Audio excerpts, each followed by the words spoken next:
പ്ലസിന്റെ result വന്നു. എന്തോരം കുട്ടികൾക്ക് ഫുൾ എ പ്ലസ് ഇട്ടേക്കണേ. ഇവിടെ മലയാളത്തില് 7 മാർക്സ് വന്നേക്കും സാധനം. നമുക്ക് ആ സൂസമേടത്തിന് ഇവിടെ കൊണ്ടൊന്ന് ഉപദേശിക്കാൻ പറഞ്ഞാലോ? ഇത് ആ കൽബുജിയില് കൗൺസിലിംഗ് നമുക്ക് നോക്കാം. ഹലോ, സൂസൻ മേഡം അല്ലേ? അതെ, ആരാ വിളിക്കണേ? അതെ, ഞാൻ കൽബുജിന്ന് വിളിക്കണേ. എന്റെ മോളിന്ന് ഉപദേശിക്കാനാ. ഞാനെന്താ ഉപദേശിക്കേണ്ട? എന്താ പ്രശ്നം? അവർക്ക് മലയാളത്തിലെ എ കിട്ടിയ. ഏയോ? എന്ത്? SLCക്ക്.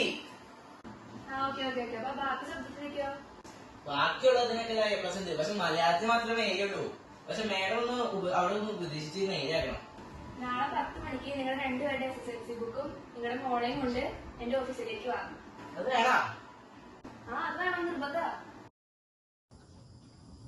അപ്പം 9:30 ഞാൻ മാഡത്തിനെ കാണാൻ പോണ്ടേ നമുക്കൊന്ന്? അതും പ്രശ്നമൊന്നുമില്ല. അതും ഞാൻ കണ്ടില്ല. നീ മര്യാദയ്ക്ക് പഠിച്ചാൽ മതിയില്ലേ? അത് മതി. അതെന്താ? അത് കുഴപ്പമില്ലേ. നീ മര്യാദയ്ക്ക് പഠിച്ച കാര്യങ്ങൾ കഴിഞ്ഞില്ലേ? നിനക്ക് മലയാളത്തിൽ എഴുതുന്നല്ലോ, അത് മതി. പിന്നെ എന്റെ SLC ബുക്ക് നാട്ടുകാരെ കാണിക്കാൻ പറ്റുന്നതല്ലേ?